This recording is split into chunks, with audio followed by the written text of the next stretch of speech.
Over 20 years ago, I coined the expression think big, and it's been a part of my life ever since. It's also come true. I became an even bigger success after I said it than I was before. And that's one reason I think it's an important way to think. It obviously works, and that's what I'm going to talk about today. What I said exactly in my first book, The Art of the Deal, is as follows. I like thinking big. I always have. To me, it's very simple. If you're going to be thinking anyway, you might as well think big. That book was a bestseller, and it's considered a business classic at this point. But I never thought those words would become bestsellers in their own right. It's an interesting point that I'm famous for two very short statements. Think big and you're fired. But let's stick to the first one for today. And I'd suggest strongly that you pay attention so that you won't have to hear the second one. Thinking big starts with the details and grows from there. Because I'm a builder, I'm very aware of the importance of having a good foundation. You can't take chances in construction. You can't be haphazard and say, well, maybe this will work, maybe it won't, so let's try it and find out. Because a lot of people will be at risk. I have to know if something will work or not. Every inch has to be accounted for. In other words, thinking big starts with being thorough. So number one, be thorough. Don't count on happenstance to get you anywhere because it won't. Number two, get a momentum going and keep your momentum going. You have to have big ideas, but you've got to have the energy to get them done, which can sometimes take a long time. If you don't have momentum, you will not have what it takes to get the job done. Patience alone isn't enough. I have a lawyer friend who used to refer to me as the reverse tornado who builds everything in his path. I always like that because it implies a lot of energy and a lot of momentum. And that's exactly what it takes to get anything done. So keep your momentum going. Number three, stay focused. You have to stay focused. The minute you lose focus, you will also be losing your momentum. They go together, and you will accomplish a lot more, even amazing things, if you make sure you keep these two things working together for you. I've seen very talented people literally go down the drain because they couldn't seem to keep their focus long enough to get anything done. In this day of multitasking, that can be a real challenge, but it's absolutely necessary. Ask yourself this question: what should I be thinking about right now? That simple question can restore your focus in no time at all. And your answer right now should be listening to Donald Trump. Number four, look at the solution, not the problem.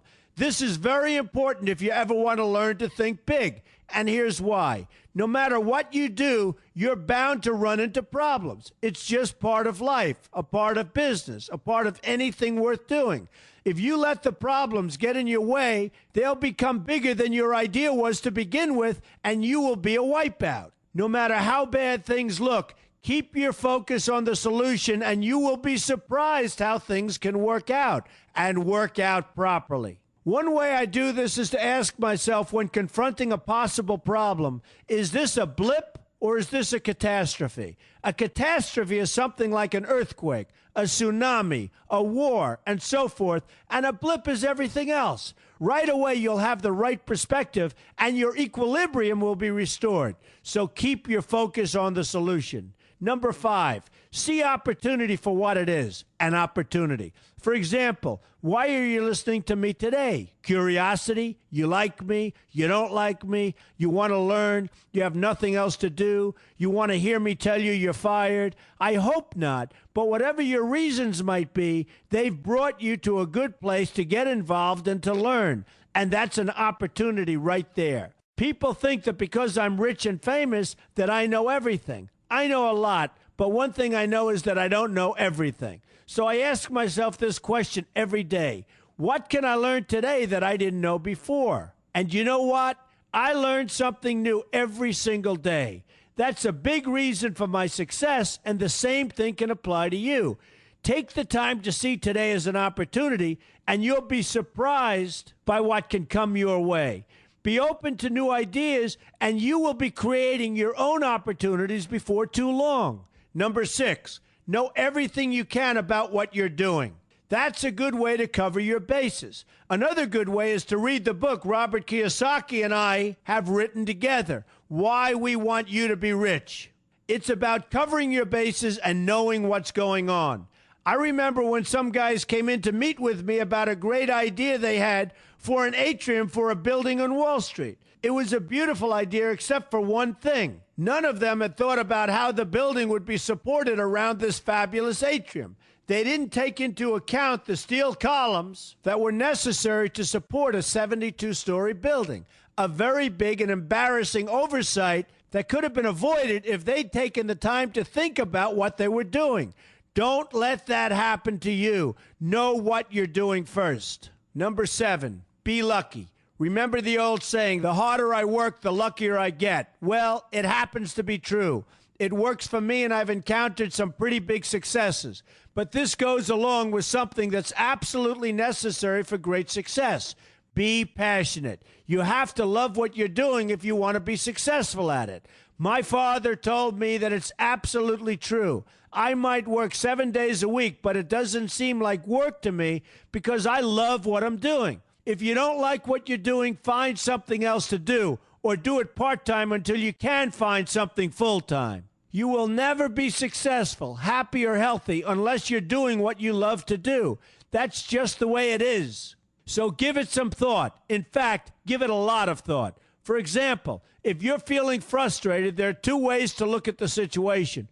Frustration can mean that maybe you're expecting too much, or it can be an indication that you know you should be or could be doing more.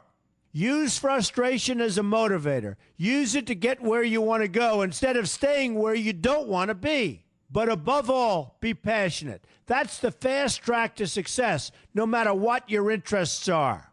Number 8, see yourself as victorious. That can zap negativity immediately and put a positive spin on problems. I've gotten to the point where I see problems as challenges that I'll enjoy meeting and dealing with.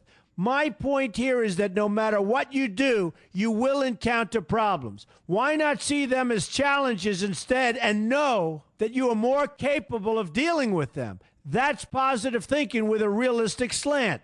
When I go into negotiations, I keep an open mind to what may happen. But I can tell you that there's already a done deal attitude on my part. I've already thought the process through to the extent that I know everything will be better off if they agree with what I've come up with because I've taken both sides into account. I enter the situation with a victorious attitude, and I've had enough victories to know that this attitude works. Use it. Number 9, be smart. Know that you have something unique to offer because you do use the tools that are provided for you and remain open to new ideas. That's being smart. That's also where innovation comes from. Being smart means you know how to use what you've got. That doesn't mean there's nothing left to learn, but it means that you will have the ability to learn and move forward with success. And success is very important. Success is what you want. Just be successful. Believe me, you'll be happier. I know people who have had very few real advantages in life, and yet they've managed to become giant successes. They figured out how to use what they had, not to dwell on what they didn't have. I'm convinced that everyone has something useful to offer, and if you apply yourself diligently, you'll find that you have what it takes to succeed, and you're going to be a lot happier for it. Number 10, above all, never give up. Never, never, never give up. The only time you will be a failure is if you quit trying. Only losers quit. The biggest losers in the world are quitters. Winners keep on going. So whatever you do, never give up.